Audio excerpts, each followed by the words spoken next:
Hello and welcome back to the Snakebite. It is our weekly sports show that airs every single Wednesday at noon. I'm John Kristovich with James Simpson, and we'll start today's show by saying welcome back. We hope this broadcast finds you in good spirits here this Wednesday afternoon. We had no events this past week besides esports, but nonetheless, let's get you caught up as we look at the weeks ahead. Here is this week's edition of the Snakebite.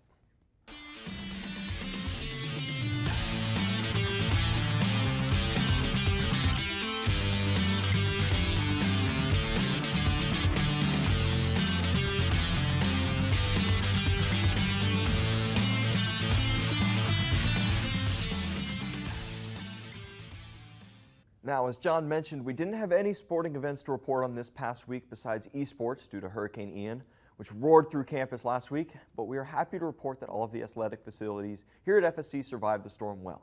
Teams have already resumed practice ahead of return to play this week. In fact, we're going to see a pair of soccer games played tonight right here in Lakeland at Barron Field, with the men playing at 4 p.m. and the women following suit at 7:30. Yeah, James, we will have teams back in competition tonight at home for the first time in nearly 2 weeks. You mentioned the men will kick things off this afternoon at 4 p.m. as we are treated to a doubleheader for men's and women's soccer. Let's go ahead and take a look at the men's soccer standings here in the Sunshine State Conference. You see there on your screen that the Barry Buccaneers are currently first in the conference with 8 points, while the Mocs are deceptively sitting at 9th in the conference. And I say that they lost by just one to both Nova Southeastern and Lynn, and tied the 6th ranked team in the country in Florida Tech. Yeah, John, and the men's team will get the chance to take on the Embry-Riddle Eagles, who are also looking for their first win of the season in conference play. That one gets started in just a few hours, 4 p.m. right here in Lakeland. The women's team will face off directly following the conclusion of the men's game tonight against Edwaters University, a team that they beat last month 7-1 on the road. It's a non-conference battle tonight, but the women have done a great job in conference play as well as we get to look at the SSC standings for the women's team.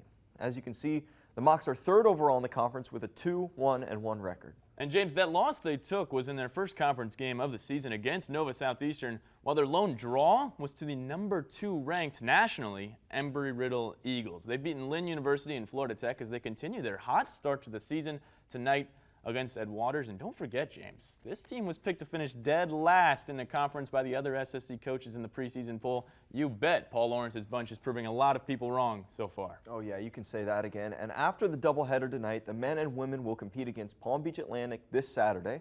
Women on the road, men at home. Let's check in with the volleyball team as we take a look around the Sunshine State Conference and see the Mocs are firmly in the middle of the pack with a 3-3 record so far this season.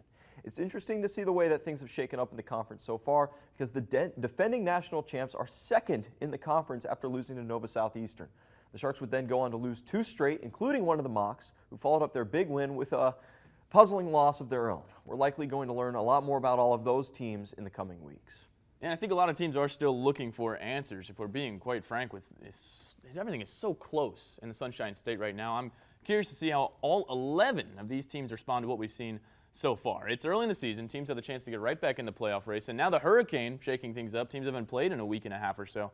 It's interesting. We'll get some answers starting this Friday as the Mocs head to Miami Shores. They take on the first place Barry University Buccaneers with a match against PBA on the docket this weekend as well. Let's talk golf. We saw the Women's Invitational, really disappointing, but we saw that one get canceled this week as the result of Hurricane Ian. But the men were in competition at the Shark Invitational hosted by Nova Southeastern.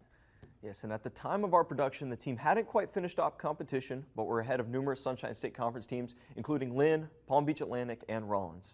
Florida Southern's Tyler Mistretta was tied for 13th at one point, with the 2 sophomores shooting 2 under near the conclusion of round 3.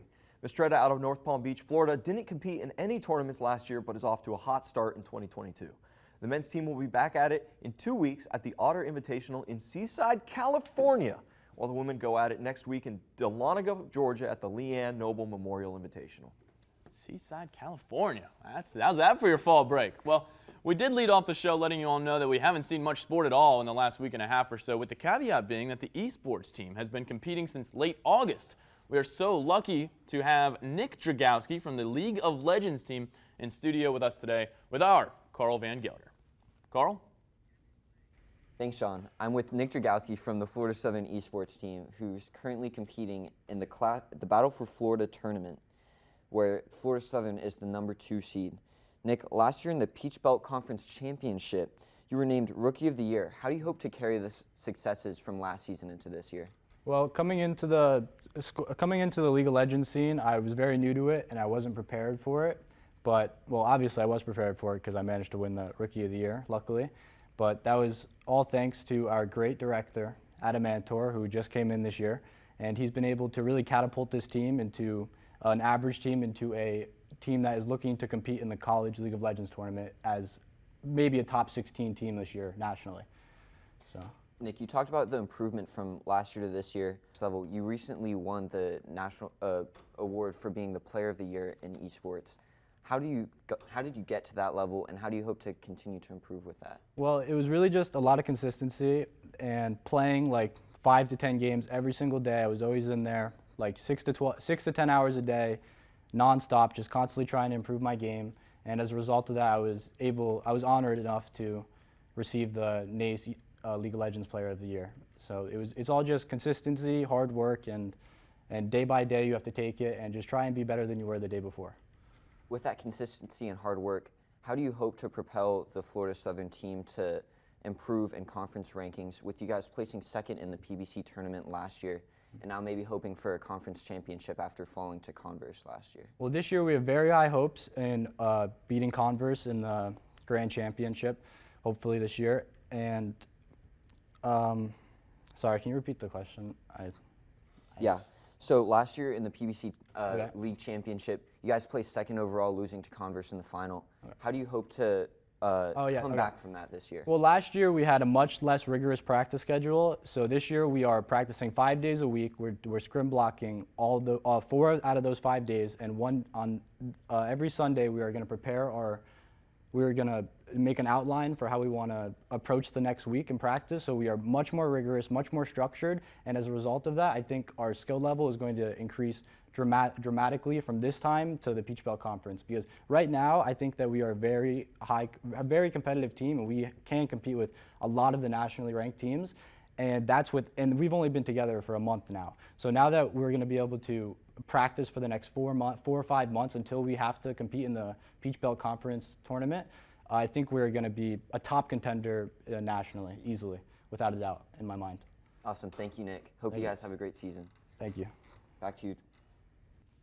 Thank you, Carl. And in other news, the women's tennis team will begin competition in-state against Rollins College, a 3-day battle set for this weekend. We'll also have the men's and women's swim teams back at it as they travel to Nova Southeastern this Friday and Saturday. The men's and women's cross-country teams are headed to Queens University, and I know, James, they've had this one circled on the calendar for a while. Oh yeah, man, you could say that again. It's really the first opportunity both the men's and women's team will have to race fast and to really race. The women's team have had a lot of different strategies, running around different ways. The men's team, you have certain different lineups, shocking results with Anthony Matthew being our top finisher last year. It'll be interesting to see both of these teams get on the one of the fastest courses in America and really throw down some tough times, fast times, and see how that changes things up in the region. It should be an interesting one. And with that, we go to our Week in Mocs History segment, and today we are looking at October 5th, 1991. The Mocs and women's volleyball team defeated South Florida in 5 sets, coming back after trailing 2-1 by the strength of Becky Thyson's 40 kills over the course of the match. Those 40 kills are the most by an individual Moccasin in a match in Florida Southern history, as that record has gone untouched for over 30 years. The Mocs won the South region that year and finished as a semifinalist in the national tournament. And hey, the Mocs are 3-3 this year. Huge weekend coming up on the road for them. We cannot wait to get back in the swing of things here as we cover Moccasin athletics and these teams return to play. Most importantly, we do hope that you all are well and in good spirits as we try to rebound from the effects of Hurricane Ian. As always, John Kristovich and James Simpson, thank you so much for tuning in to FSC TV. We will see you next Wednesday at noon.